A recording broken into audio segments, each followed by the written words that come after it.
ये स्टूडेंट्स आज हम नेक्स्ट टॉपिक स्टार्ट करेंगे कंजर्विंग बायोडाइवर्सिटी। कंजर्विंग का मतलब है बचाना। तो बायोडाइवर्सिटी पढ़ा ही हुआ है आपने। हमारे आसपास जो भी पेड़ वगैरह हैं, प्लांट और एनिमल स्पीशीज़, उनको बचाने को ही कंजर्वेशन बोलेंगे। तभी आ गया प्रिजर्वेशन, बचाना और उनकी केयरफुल मैनेजमेंट करना, प्लांट और एनिमल स्पीशीज़ जितने भी हैं हमारे आसपास, ताकि उनकी एक्सटिंक्शन ना हो जाए, वो ख़त्म ना कहीं हो जाए। इसी को बोलेंगे कंजर्वेशन।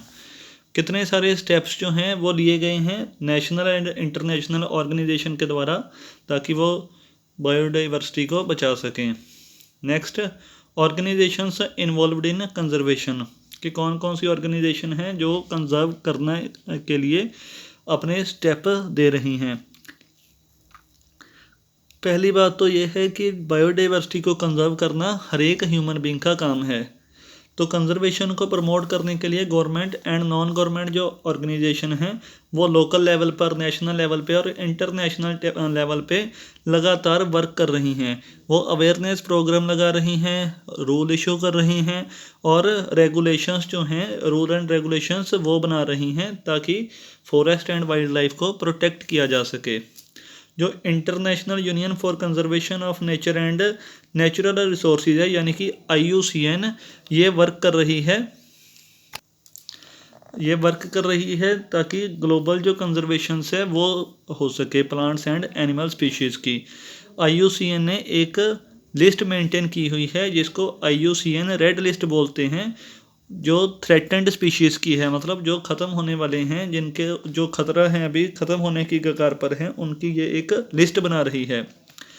इसमें जो है 9 कैटेगरीज बनाई गई हैं और ये सारी कैटेगरीज रेट ऑफ डिक्लाइन के बेस हैं कि कितना रेट है उनके ख़त्म होने का, पॉपुलेशन उनकी कितनी है, और एरिया ऑफ जियोग्राफिकल डिस्ट्रीब्यूशन, कितना एरिया उन्होंने घेरा हुआ है। ये सारी चीज़ों पे एक लिस्ट उन्होंने बनाई हुई है। मेन एम है इसका कि अटेंशन देनी, जो कंजर्व करते हैं नेचर को, उनके लिए अटेंशन देनी, ताकि इन स्पीशीज़ को बचाया जा सके ख़त्म होने से। IUCN जो है एक कैटलॉग भी पब्लिश करती है जिसको रेड डाटा बुक बोलते हैं। उसमें जो बहुत कम स्पीशीज़ रह गए हैं या फिर जो ख़त्म होने वाले हैं उनका लिए डिटेल ये डालते रहते हैं। फिर 9 कैटेगरीज हैं IUCN रेड लिस्ट की। जो थ्रेटेंड स्पीशीज़ हैं वो भी साथ में दिए जाते हैं, जो ख़त्म होने वाले हैं वो भी साथ में दिए जाते हैं। फर्स्ट है एक्सटिंक्ट स्पीशीज़। एक्सटिंक्ट हैं जो ख़त्म हो चुके हैं हमारी धरती पे, जो अब एग्जिस्ट नहीं करते, उनको बोलते हैं एक्सटिंक्ट स्पीशीज़। तो जैसे डायनासोर्स वगैरह हो गए, ये भी एक्सटिंक्ट स्पीशीज़ हैं। और भी एग्जांपल इन्होंने दी हैं, डोडो बर्ड, ये सारी एग्जांपल्स इसमें दी हुई हैं जो पहले स्पीशीज़ थी पर अब ख़त्म हो चुकी हैं। Next is critically endangered species. Critical का मतलब जो हाई रिस्क पे हैं, बस ख़त्म होने ही वाली हैं ऐसी स्पीशीज़, वो इसमें आ जाएंगी।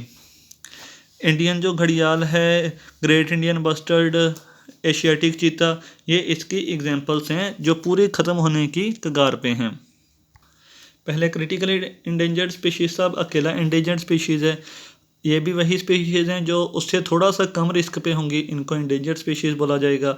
Bengal tiger, giant panda, snow leopard and Asian elephant जो हैं ये इसमें आ जाएंगे। वुलनरेबल स्पीशीज़ भी ऐसे ही हैं। ऐसे स्पीशीज़ उससे भी ये वाले थोड़े से कम रिस्क पे हैं, उनका वुलनरेबल स्पीशीज़ बोलेंगे।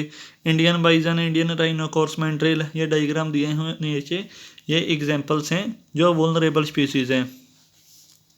इंडिया में कुछ नॉन गवर्नमेंट ऑर्गेनाइजेशन भी हैं, NGOs हैं, जो कंजर्व करने का में हेल्प कर रही हैं गवर्नमेंट की।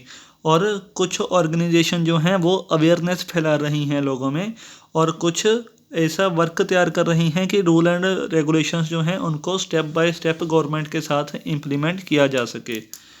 तो और भी फोकस किया जा सकता रहा है कि जो हैबिटेट है उनका, एनिमल्स का, उस पर फोकस किया जा सके, उसको बचाया जा सके। कई जो फेमस इंडियन कंजर्वेशन प्रोग्राम हैं वो भी लगाए जा रहे हैं, जैसे प्रोजेक्ट टाइगर है, वन महोत्सव प्रोग्राम और चिपकू मूवमेंट। ये SST में बड़ी होगी चिपकू मूवमेंट। तो ऐसे भी जो हैं प्रोजेक्ट लाए जा रहे हैं ताकि लोग अवेयर हों हमारी बायोडाइवर्सिटी को कंजर्व करने में। Next is protected areas.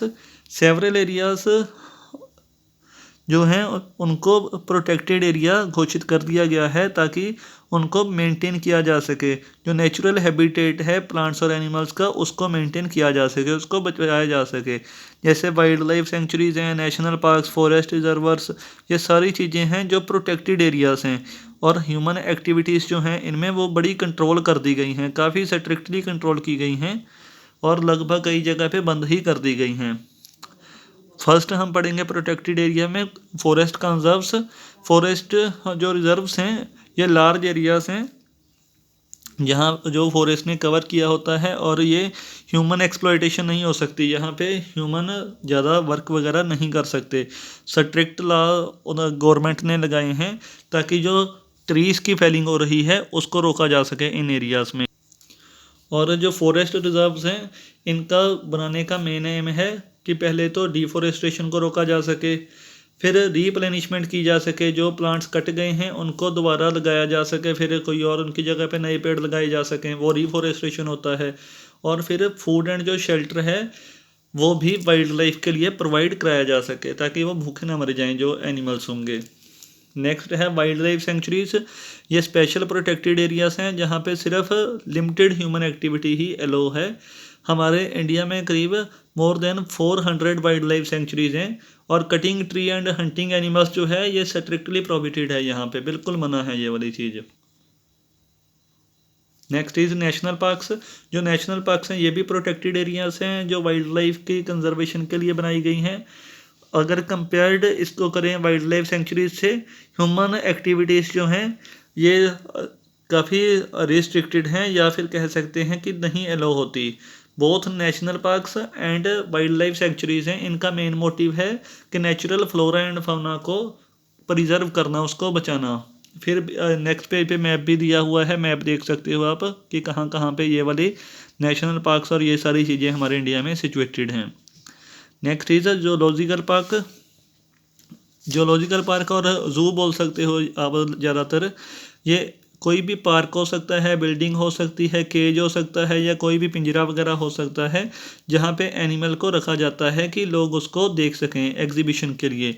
Juice जो है ये मेजर रोल प्ले करते हैं कि अगर हमें स्टूडेंट्स को इन्फॉर्मेशन देनी है उनके बारे में तो लोग यहाँ से इंफॉर्मेशन ईज़िली ले सकते हैं।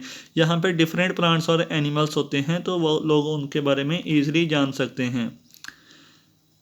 सम जूस जो हैं ये ब्रीडिंग सेंचुरीज भी हैं, ब्रीडिंग सेंटर्स हैं जहाँ पे जो इंडेंजर्ड एनिमल्स हैं उनके रिप्रोडक्शन में हेल्प की जाती है ताकि उनकी संख्या जो है वो कम ना हो। Next is botanical gardens. जो बोटेनिकल गार्डन्स है ये कल्टीवेटेड गार्डन्स होते हैं।